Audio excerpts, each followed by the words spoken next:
अस्सलाम वालेकुम नाज़रीन, आप देख रहे हैं नया पाकिस्तान और मैं हूं शहजाद इकबाल। प्रोग्राम में सबसे पहले बात करते हैं बेगम शमीम अख्तर की। साबिक वज़ीर आज़म नवाज शरीफ और साबिक वज़ीर आला पंजाब शहबाज शरीफ की वालदा बेगम शमीम अख्तर आज लंदन में इंतकाल कर गई हैं।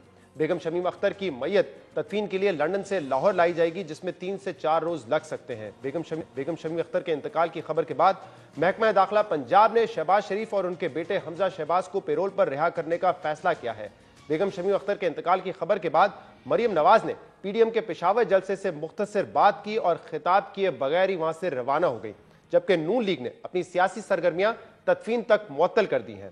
नवाज शरीफ की वालदा बेगम शमीम अख्तर से मुतल्लिक कहा जाता है कि वो मजबूत आसाब की मालिक थी और अहम मौकों पर अपने बेटों को मशवरे भी दिया करती थी।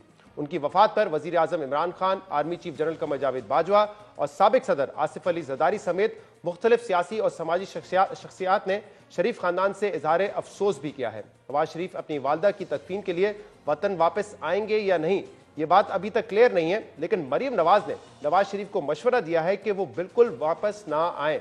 अपनी ट्वीट में मरियम नवाज ने लिखा है कि किसी हुकूमती शख्स में इतनी इंसानियत नहीं थी कि मुझ तक दादी की वफात की इत्तला पहुंचा देते। मैंने मियाँ साहब को दरख्वास्त की है कि वो बिल्कुल वापस ना आए। ये जालिम और इंतकाम में अंधे लोग हैं जिनसे किसी भी किस्म की इंसानियत की तवक्को नहीं की जा सकती।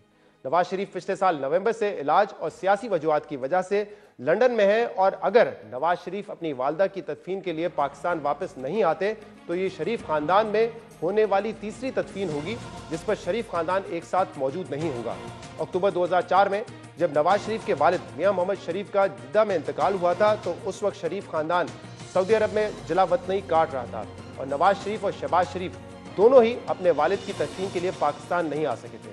फिर इसके बाद सितंबर 2018 में नवाज शरीफ की अहलिया कुलसुम नवाज का लंदन में इंतकाल हुआ तो उस वक्त नवाज शरीफ और मरियम नवाज शरीफ जेल में थे, पाकिस्तान में थे और जेल में थे, लेकिन नवाज शरीफ के बेटे हुसैन और हसन नवाज लंदन में मौजूद थे और दोनों बेटे अपनी वालदा की आखिरी रसूमात में शरीक नहीं हो सके थे। अगर नवाज शरीफ इस वक्त पाकिस्तान नहीं आ सकते तो वो अपने वालिद के बाद अपनी वालदा की आखिरी रसूमात में भी शरीक नहीं हो सकेंगे और उनके ना आने की वजह जो भी हो, यकीनन ये शरीफ खानदान के लिए एक बहुत ही तकलीफदेह मरहला है। और अब बात करते हैं पीडीएम के पेशावर जलसे की। अब से कुछ दिन पहले इख्तिताम हुआ। ये एक ऐसा जलसा था जिस पर बार बार हुकूमत कह रही थी कि ना आपको जलसे की इजाज़त दी जाएगी और ना इस कोरोना के माहौल में ये जलसा होना चाहिए, लेकिन इसके बावजूद आज जलसा हुआ और जो सीनियर रहनुमा है मुख्तलिफ पार्टीज़ के, अपोजिशन पार्टीज़ के, उन्होंने आज खिताब भी किया।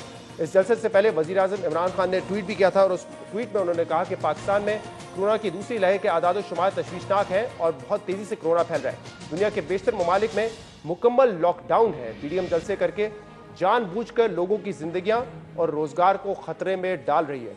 अगर हमें लॉकडाउन की तरफ जाना पड़ा तो नताइज की जिम्मेदार पीडीएम होगी। ये वज़ीर आज़म ने अपने ट्वीट में कहा है कि अगर हमें मुकम्मल लॉकडाउन की तरफ जाना पड़ा तो उसकी जिम्मेदार पीडीएम होगी। पीडीएम ये सब कुछ एनआरओ लेने के लिए कर रही है। ऑपोजिशन लाखों जलसे भी कर ले लेकिन उन्हें एनआरओ नहीं मिलेगा।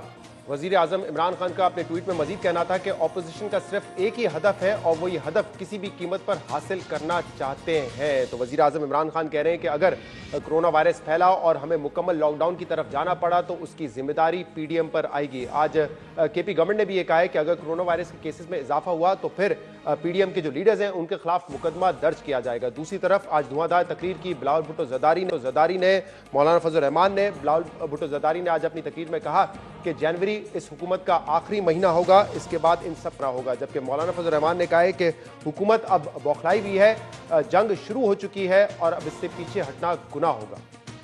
आपके जलसों से आज हुक्मरान जमात और उनके पुश्तीबान बौखलाए हुए हैं। आगे बढ़ना है और इनके इस इक़्तिदार के किले को फतह करना है। उनको यहां से जिल्लत और रुसवाई के साथ निकालना है। जंग का ऐलान कर चुके हैं। अब मैदान जंग है। मैदान जंग से पीछे हटना गुनाह कबीरा है। हमारा आपका एहतजाज रोकने के लिए उस वक्त उनको कोरोना याद आता है, लेकिन जब यहाँ के डॉक्टर्स, यहाँ के नर्सेस के तनख्वाह में इजाफा की बात होती है तो तब वो कोविड भूल जाते हैं। हम जानते हैं कि हमें ना सिर्फ इस वबा का मुकाबला करना पड़ेगा मगर इस गैर जमहूरी निजाम का भी मुकाबला करना पड़ेगा। अब इनके जाने का वक्त आ गया है। ये जनवरी तक के मेहमान हैं, जनवरी इनका आखिरी महीना है, फिर इन सबको घर जाना पड़ेगा। तो बिलावल भुट्टो ज़रदारी कह रहे थे कि जनवरी इस हुकूमत का आखिरी महीना है, इसके बाद इनको घर जाना होगा। मजीद इस पर बात करेंगे, जिसके लिए हमें ज्वाइन किया है PMLN की तर्जुमान मरियम औरंगजेब साहबा ने। मरियम साहबा, बहुत बहुत शुक्रिया, आपने हमें ज्वाइन किया। यकीनन एक अफसोसनाक खबर है, बेगम शमीम अख्तर का आज लंदन में इंतकाल हुआ है और ये शरीफ फैमिली के लिए एक तकलीफ दह मरहला है। कुछ इतलात आप हमसे शेयर कर सकती हैं कि एक तो शहबाज शरीफ साहब को जो पैरोल पर रिहा करने की बात है, जिसपे पंजाब हुकूमत ने कहा है कि वो रिहा करेंगे, वो कब तक हो जाएगा और कब तक तदफीन और मैयत लंदन से पाकिस्तान वापस आ जाएगी? जी बिस्मिल्लाहिर्रहमानिर्रहीम। सबसे पहले तो बिल्कुल जी बहुत ही अफसोसनाक खबर है और मेरे पास अल्फाज नहीं है, क्योंकि मेरा उनके साथ बहुत ही ज़ाती ताल्लुक भी था आपी जी के साथ, और बहुत ही शफीक खातून थी। उनकी ज़बान से सिर्फ हर शख्स के लिए दुआ निकलती थी और हर वक्त वो विर्द करती रहती थी। बहुत ही सबर दिलेर खातून थी, बहुत शफीक थी, नेक खातून थी। अल्लाह ताला उनको जन्नत नसीब करे। और हम वहाँ जलसे में, क्योंकि वहाँ सारे मर्दान तक जैमस लगे हुए थे, तो 2 घंटे की ताखीर में मुझे ही किसी ने आकर पीछे से बताया कि ये खबर चल रही है, 5 बजे का टाइम था। तो मैंने फिर नीचे, मुझे 5 मिनट लगे, क्योंकि मरियम साहिबा को मैं कंफर्म न्यूज़ देना चाहती थी, तो 5 मिनट मुझे लगे नीचे से पता करने में। DSNG टीवी की खड़ी थी, हालांकि 2 घंटे हो चुके थे उनको, उनकी डेथ को। तो वो हम तक खबर नहीं कोई पहुंचाई, किसी ने भी नहीं पहुंचाई। हालांकि मकामी इंतजामिया भी वहाँ मौजूद थी, जिनके पास मैं समझती हूँ ये खबर होगी। लेकिन चलिए, ये वक्त भी गुजर जाएगा। और अभी आपने खुद कहा कि शहबाज शरीफ साहब जो हैं वो जेल में है, हमजा शहबाज जेल में है। और आपको याद होगा कि मियां नवाज शरीफ साहब को भी जेल में ही कुलसूम नवाज शरीफ की इत्तला मिली थी, मरियम नवाज को भी। और मियां साहब भी वहाँ काफ़ी बीमार हैं आजकल, उनकी जो किडनी है उसकी वो सिवियर पेन में है।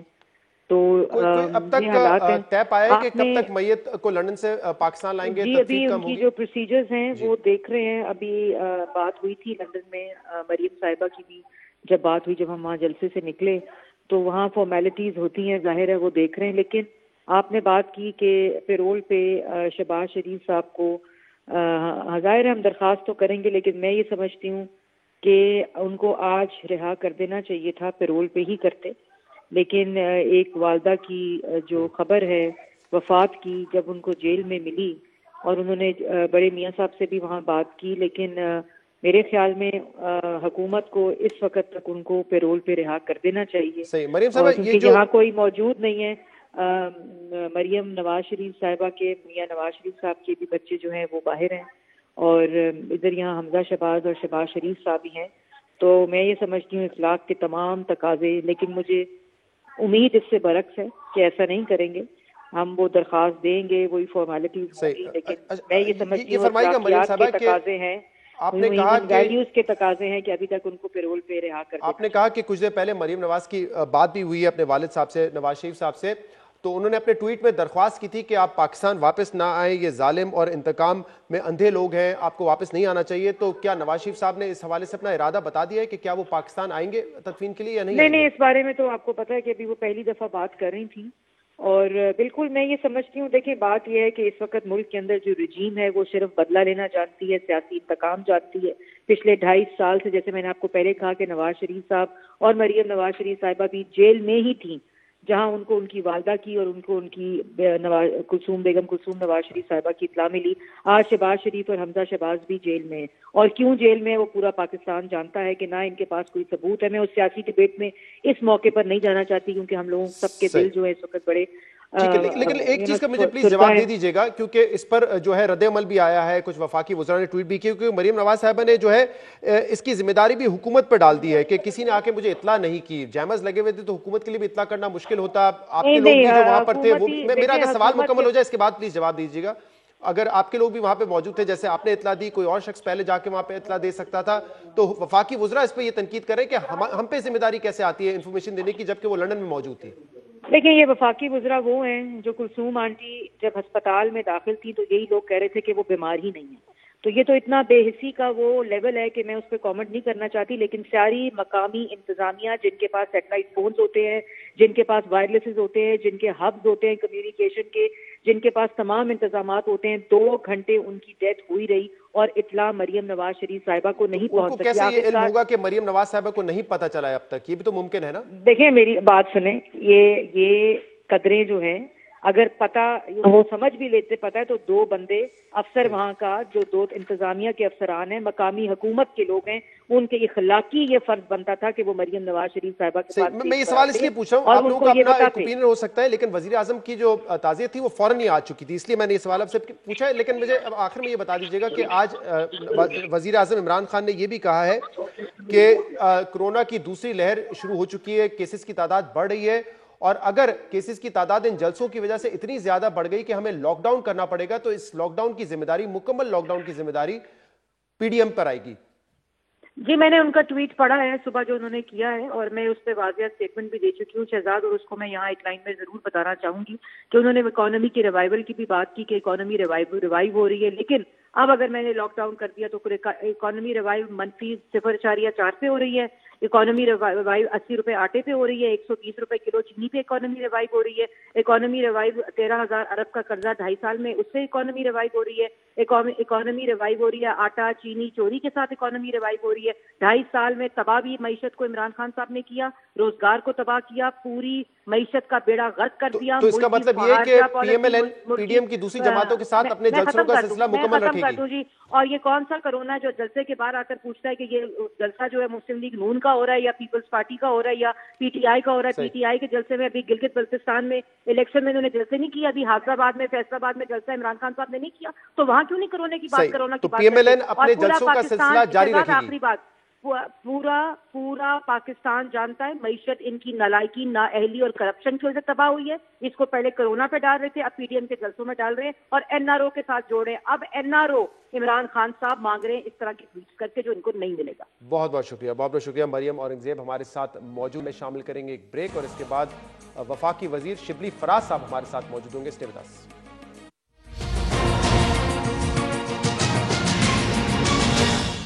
वेलकम बैक नाजरीन। पीडीएम का जलसा आज पेशावर में हुआ और पीडीएम ने कहा है कि आगे भी हमारे जलसे इसी तरह जारी रहेंगे, और बिलाल भुट्टो जरदारी ने यह भी कहा है कि जनवरी इस हुकूमत के लिए आखिरी महीना होगा। मौलाना फजल रहमान ने कहा है कि अब जंग शुरू हो चुकी है, पीछे हटना गुनाह कबीरा होगा। इस पर मजीद बात करने के लिए हमारे साथ मौजूद है वफाकी वजीर शिबली फराज साहब। शिबली साहब, बहुत बहुत शुक्रिया, आपने हमें ज्वाइन किया। जलसों पर आने से पहले आज यकीनन एक अफसोसनाक खबर है शरीफ फैमिली के लिए। बेगम शमीम अख्तर का लंदन में इंतकाल हो गया है, और इस पर इजहार अफसोस वजीर आजम इमरान खान ने भी किया है, दीगर रहनुमा ने भी किया है।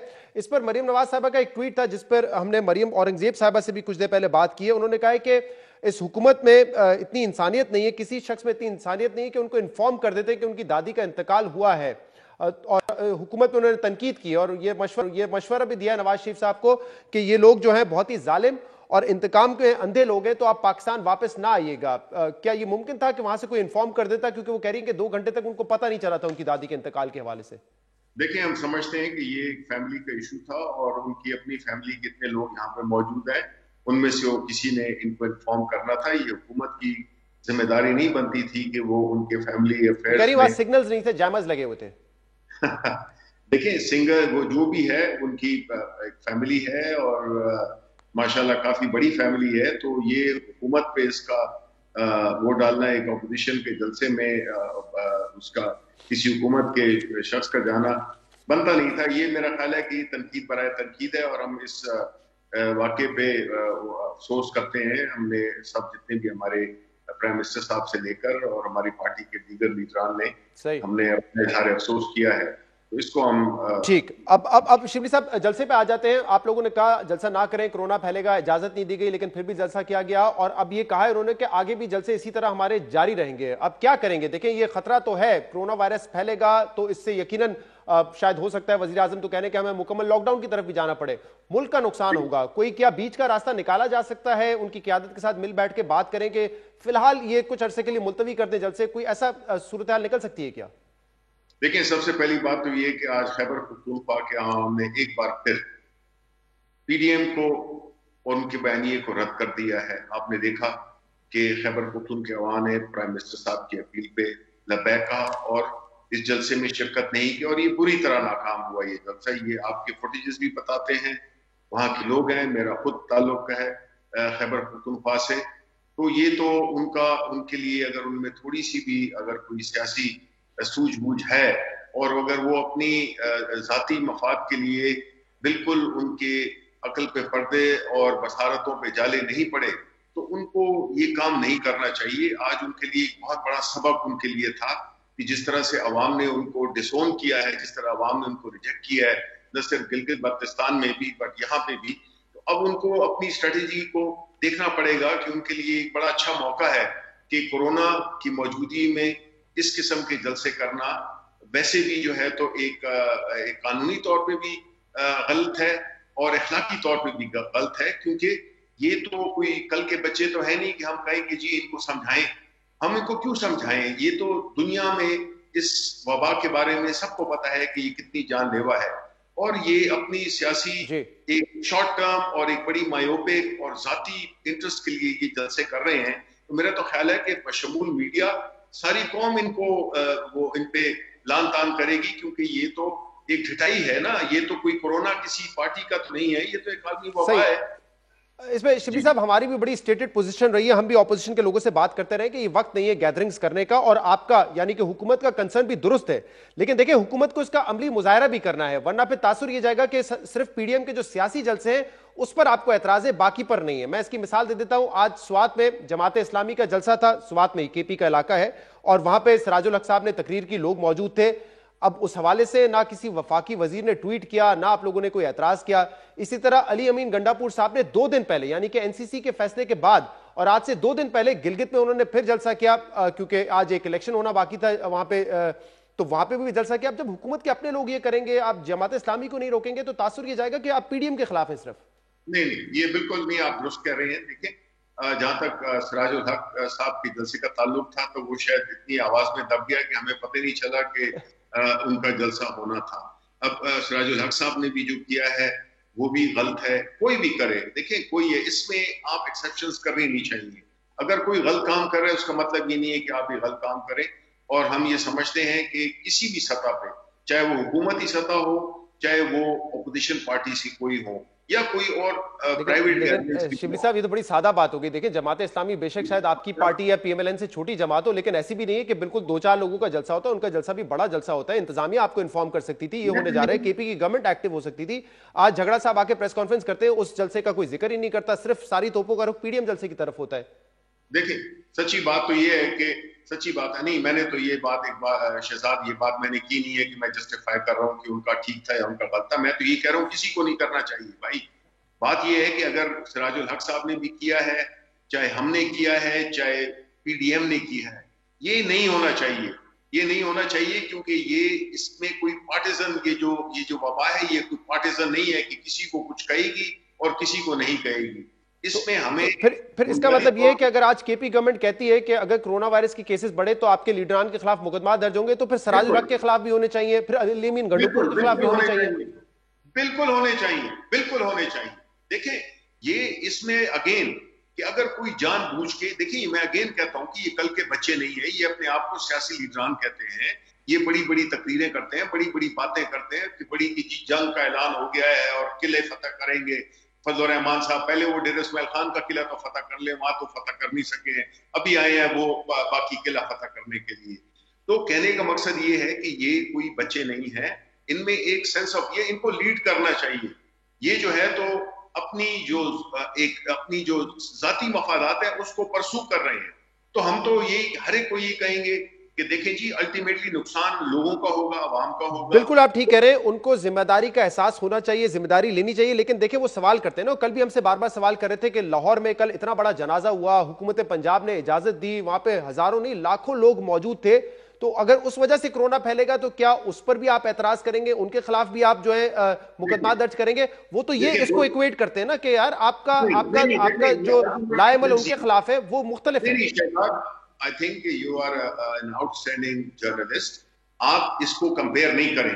एक तरफ हो रहा है जनाजा, अब जनाजे में हम रोकते तो पहले आप ही कहते कि जी देखिए जनाजा तो कोई बता के तो नहीं आए, एक शख्सियत थी, उसका इंतकाल हो गया, उसके जनाजे के लिए अब अगर यहाँ पे कब्रिस्तान में किसी के जनाजा होता है, किसी के लिए अगर 2 लाख बंदे आ जाए, उनको हुकूमत कैसे रोक सकती है? प्लान ही नहीं था। ये तो प्लान जलसा था जिसमें हम पहले से कह रहे थे कि भाई आप नहीं करें, क्योंकि ये एक पॉलिटिकल वो जलसा था, और वो जो है तो एक ताजियती कब्रिस्तान के लिए उसको अपने अलामा रिजवी को वो दफनाने के लिए आए थे। दो चीजें टोटली मुख्तलिफ हैं। बात सर मुख्तलिफ हो सकते हैं, आप ठीक कह रहे हैं, एक सियासी जलसा था, एक जनाजा था, लेकिन असरात तो जो कोरोना फैलाता है वो तो तफरीक नहीं करता ना इस बात में। टोटली एग्रीड, बट मैं आपको ये बताने की कोशिश कर रहा हूं कि देखिए, किसी के जनाजे को पे जाने को रोकने के लिए न तो आपके पास टाइम था, क्योंकि वफात हुई, फिर उन्होंने जनाजा किया, तो जनाजे में किसी को आप रोक नहीं सकते हैं। ये एक बड़ी एक आम सी बात है। सही, हालांकि जो भी असर वही होगा कि जो जलसे का हो, लेकिन एक तरफ एक जनाजा था, दूसरी तरफ जो है तो एक पॉलिटिकल गैदरिंग थी। सही। अब आप आज वजीर आजम ने कहा है कि देखें आप लाखों जलसे कर लें लेकिन मैं आपको एनआरओ नहीं दूंगा, तो यकीनन आप समझते हैं कि आप एक कंफर्टेबल पोजीशन में है। लेकिन अब मैं सिर्फ एक पब्लिक हेल्थ के हवाले से बात कर रहा हूं, एनआरओ को छोड़ दीजिए, यहाँ पब्लिक हेल्थ का इशू है, लोगों की जानों का इशू है। कल 59 अमवात हुई है कोरोना की वजह से। हल क्या है इसका सर? अगर वो सड़कों पे निकलेंगे और वो एहतजाज करते रहेंगे, जलसे करते रहेंगे, तो कोरोना फैलेगा। इन दी एंड तो जो नुकसान मईशत को होगा उसका खमियाजा तो फिर हुकूमत को भुगतना पड़ेगा ना, अवाम के साथ साथ। देखें, पहली बात तो ये है कि पूरी अवाम और पूरा मीडिया इनको कंडेम करे कि इनको इतनी इमेच्योरिटी, इतनी कैलसनेस, खुदगर्जी नहीं दिखानी चाहिए, और एक ऐसे रास्ते पे ये निकले हैं जिसमें कि इनको कुछ भी नहीं होगा। ये तो अपने स्टेज जिस तरह, बहरहाल आज भी मैदान से ज्यादा स्टेज पे लोग ज्यादा थे, तो उधर भी इनको एहतियात करनी चाहिए। लेकिन इनको तो मैंने यही कहा है कि अगर ये चाहते हैं इसी तरह, अगर ये इन्होंने हठधर्मी करनी है, तो अपनी फैमिलीज को लाएं और उधर क्राउड में बिठाएं, कि फिर पता चले कि ये कितने सिंसियर हैं उन लोगों के लिए, जिनके लिए, गरीब लोगों के लिए, जिनके बारे में ये बातें करते हैं। अब हुकूमत का काम क्या है कि वो अवाम को उन्होंने आगाह करना है कि आप नहीं जाएं, जिस तरह के खैबर पख्तूनख्वा के लोगों ने हुकूमत की बात पे लबैक कहा और उन्होंने पार्टिसिपेशन नहीं की। ये तो मौलाना साहब कहीं से लोग ले आए थे, कुछ 2-4 लोग उधर से आ गए थे। इस लिहाज से इनको एहसास जिम्मेदारी होना चाहिए। ये अपोजिशन, ये हुकूमतों में रह चुके हैं। इनको, अगर आपका ख्याल है कि इनको बताने से, कि हमारे रोकने से ये रुक जाएंगे, अगर इतनी इनमें वो होती, समझ बूझ होती है, इतनी इनमें मुल्क की बेहतरी की सोच होती, तो ये जल्द से बिल्कुल कह देते कि जी हमने इस सूरत हाल में हमने न लोगों को नुकसान पहुंचाना है, न हमने मुल्क की मईशत को। लेकिन इन दोनों में इनको इंटरेस्ट नहीं है। इनको तो अपने मफादात की, और फिर जिस तरह खान साहब कहते हैं, इनको अपने एनआरओ के लिए ये सारी चीजें कर रहे हैं, और जो कि उन्होंने कहा है कि वो कभी नहीं देंगे। अच्छा, लेकिन शिबली साहब देखिए, जो एनआरओ वाला मामला है, देखिए इस पर भी बात तो होनी पड़ेगी इवेंचुअली। मुल्क की सुप्रीम कोर्ट हो, वो भी जो एहतसाब का अमल है उस पर आवाज उठा चुकी है, उस पर रिमार्क्स आ चुके हैं, जजमेंट्स आ चुकी हैं कि ये तो सियासी इंजीनियरिंग के तौर पे इस्तेमाल हो रहा है। तो जो एनआरओ वाला मामला है वो भी इतना सादा नहीं है, वही एक बेसिकली इशू है ना दोनों इस वक्त ऑपोजिशन और हुकूमत के दरमियान। तो किसी ना किसी वक्त उस पर भी आपको बात करनी पड़ेगी। नहीं, बात तो देखें, जो बात ऐसी है जहां तक के अपोजिशन लीडरान का ताल्लुक है, अगर वो ये डिमांड पेश करें जिस तरह के एक साबिका वजीर आजम शायद खान अब्बासी, उनका तो स्टैंड पॉइंट ही यही है कि नैब को बंद कर दें। उनका तो मकसद यही है कि ये सारे केसेस बंद कर दें। देखिए, हर शख्स जो कि जिसके पीछे, जो किसी भी सियासी जमात के पीछे छुपा होता है, और कोई अगर उसके सामने कोई चार्जेस लगते हैं, तो वो पॉलिटिकल विक्टिमाइजेशन का वो वावेला उठाता है। इसीलिए तो ये अक्सर जो क्रिमिनल्स हैं वो सियासत में आ गए हैं, और उन्होंने पार्टी की मुख्तलिफ पार्टीज की पैट्रनेज हासिल करके। तो अब मुझे आखिर में ये बता दीजिए, वजीर आजम इमरान खान इंसानी जानों को बचाने के लिए, देखिए ऑपोजिशन से मैं सवाल करता रहा हूं, उनकी जिम्मेदारी का एहसास उनको हम दिलाते रहे, लेकिन क्योंकि वजीर आजम इस वक्त मुल्क के चीफ एग्जीक्यूटिव हैं, मईशत को बचाने के लिए, कारोबार को बचाने के लिए, इंसानी जानों को बचाने के लिए, क्या वो एक कमेटी तश्कील दे दें कम से कम, और कहें कि आप जाके मुज़ाकरात करें, वफाकी सतह पे कमेटी हो, मुज़ाकरात करें? क्या ये मुमकिन नहीं है? क्या सियासत में जो इख्तलाफात हैं वो इतने बढ़ चुके हैं कि अब कारोबार के लिए, मईशत के लिए, इंसानी जानों के लिए भी आगे बढ़ के मुज़ाकरात नहीं हो सकते? नहीं, बिल्कुल नहीं, आप ठीक बात कर रहे हैं। देखिए, पहली बात तो ये कि कमेटीज एग्जिस्ट करती हैं, लेकिन जब भी स्पीकर ने भी ये बात करने के लिए कमेटी बनाई थी, अपोजिशन रहनुमाओं ने उसे पार्टिसिपेट करने से इनकार कर दिया। दूसरी तरफ जो पार्लियामेंट्री कमेटी है कोविड में, वो उसमें सीनियर लीडरान हर पार्टी के शामिल हैं।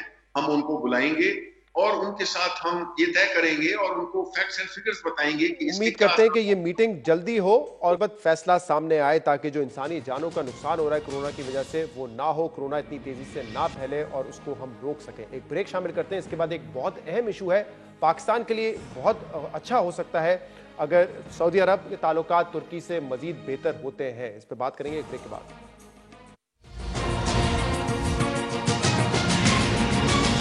Welcome back. पिछले कुछ अरसे से सऊदी अरब और तुर्की के दरमियान जारी तल्ख ताल्लुकात में अब कुछ हद तक बर्फ पिघलती नजर आ रही है। पिछले 2 साल से दोनों ममालिक के दरमियान हालात कशीदा थे और इस कशीदगी की वजह से दोनों ममालिक के दरमियान तिजारत को शदीद नुकसान पहुंचता रहा है और इस तल्खी का खमियाजा सिर्फ इन दोनों ममालिक को ही नहीं बल्कि सिफारती और माशी सतह पर पाकिस्तान को भी मुख्तलिफ मौकों पर उठाना पड़ा है, क्योंकि पाकिस्तान के इन दोनों ममालिक से बरादराना ताल्लुकात हैं।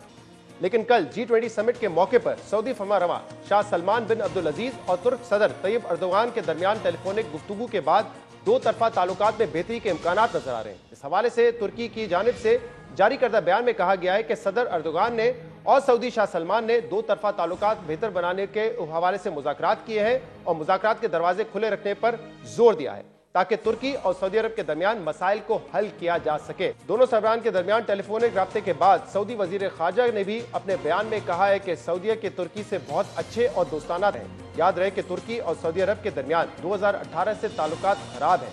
सऊदी अरब तुर्की की लिबिया, शाम और अज़रबैजान में मुदाखलत और मशरिक़ वस्ता में इस्लामी सियासी जमातों की हिमायत से खफा है, जबकि तुर्की सऊदी अरब को यमन जंग की वजह से तनकीद का निशाना बनाता रहा है। मगर 2 साल पहले तुर्की के दारुल हुकूमत इस्तांबुल में सऊदी सहाफ़ी जमाल खशोगी के हौलनाक कत्ल के बाद तुर्की और सऊदी अरब के ताल्लुकात में कशीदगी इंतहा को पहुंच गई थी। तुर्की के सदर तैयब अर्दोगान ने जमाल खशोगी के मामले पर सऊदी शाह सलमान या वली अहद मोहम्मद बिन सलमान का बराह रास्त नाम तो नहीं लिया, मगर यह जरूर कहा था कि जमाल खशोगी के कत्ल के अहकामात सऊदी हुकूमत के आला क़यादत की तरफ से दिए गए थे। जमाल खशोगी का कत्ल दोनों ममालिक के दरमियान तल्खी की बड़ी वजह रहा है और अहम बात यह है कि सऊदी शाह सलमान ने तुर्क सदर को टेलीफोन भी उस वक्त किया है कि जब 2 रोज बाद तुर्की में सऊदी वली अहद मोहम्मद बिन सलमान के करीबी लोगों समेत अहम सऊदी हुकाम के खिलाफ ट्रायल दोबारा शुरू होना जा रहा है, जिससे ये मतलब लिया जा सकता है कि सऊदी अरब ये ट्रायल शुरू होने से पहले 2 तरफा मसाइल मिल बैठकर हल करना चाहता है और तुर्की से ताल्लुकात दोबारा नॉर्मलाइज करने की कोशिश कर रहा है। तुर्की और सऊदी अरब के दरमियान ताल्लुकात में मजबूत पेशरफ्त पाकिस्तान के लिए भी बहुत अहम है, क्योंकि पाकिस्तान के दोनों ममालिक के साथ बरादराना ताल्लुकात हैं। पाकिस्तान के लिए सऊदी अरब समेत खलीजी ममालिक से अहम माशी ताल्लुकात हैं, जबकि तुर्की, मलेशिया और ईरान समेत इस ब्लॉक के दीगर ममालिक से भी पाकिस्तान के तारीखी ताल्लुकात रहे। मगर मसला यह है कि इन दोनों ब्लॉक्स के बाहमी ताल्लुकात लंबे अरसे से खुशगवार नहीं है, जिसका खमियाजा पाकिस्तान को भी उठाना पड़ा है। पाकिस्तान के लिए हमेशा सिफारती तौर पर इन दोनों ब्लॉक्स के दरमियान बैलेंस कायम रखना एक बहुत बड़ा चैलेंज रहा है। सऊदी अरब, मुत्तहदा अरब अमारात और बहरीन समेत दीगर खलीजी ममालिक पाकिस्तान के लिए माशी एतबार से तो बहुत अहम रहे हैं, मगर ये ममालिक पाकिस्तान को मसला कश्मीर समेत दीगर सियासी और सिफायती मसाइल पर उस तरह सपोर्ट नहीं करते आए हैं जिस तरह पाकिस्तान की उम्मीद इनसे रही है।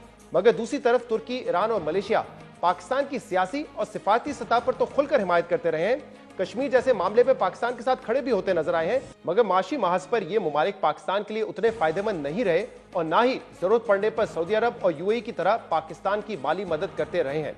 मसला कश्मीर पर तुर्की के सदर अर्दोगान ने खुलकर भारत पर तनकीद की थी। मलेशिया के साबिक सदर महातिर मोहम्मद ने मकबूजा जम्मू कश्मीर भारतीय मुजालिम को बेनकाब भी किया था और इसी तरह ईरान ने भी मसला कश्मीर को लेकर भारतीय पॉलिसियों को शदीद तनकीद का निशाना बनाया था। मगर तुर्की की पाकिस्तान से कुल जो तिजारत है उसका हजम सिर्फ $70 करोड़ है।